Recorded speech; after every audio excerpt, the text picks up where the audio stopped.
দেখো বসে আছি, টিকিট কাটবো, আমাদের রেকমেন্ডেশন হবে, এখানে আমরা থাকবো। এরপরে শ্রী মাধবনটা তোমাদেরকে বিষ্ণু নিবাসন ঘুরে ঘুরে দেখাবো।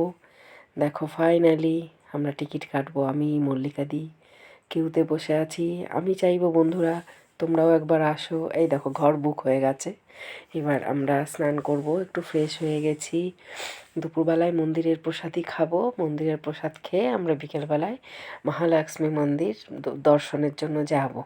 আমি চাই বাঙালিরা তো এখনও আসে না এদিকে, কিন্তু এখানে এসে খুব ভালো লাগবে। সবাইয়ের এখানে আসা উচিত। আমি সবাইকে অ্যাটলিস্ট ইনসিস্ট করব, একবার অন্তত তিরুপতি তোমরা ঘুরে যেও বন্ধুরা। ভীষণ ভালো, ভীষণ ভীষণ ভালো লাগবে। দেখো কী সুন্দর খাবারের ব্যবস্থা, কোনো রোকটোক নেই, পুরো দমে, কোনো রকম চিন্তা ভাবনা, কোনো টেনশন নেই। কী সুন্দর প্রসাদ। চলো এবার আমরা বিষ্ণু নিবাসনটা তোমাদেরকে দেখাই। এই যে মেন এন্ট্রান্স, এর দুপাশে 5 তলা 6 তলা করে 4টে তোমার আছে, ওকে কি বলে, টাওয়ার।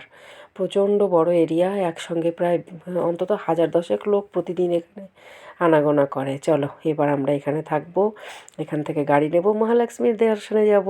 Thank you.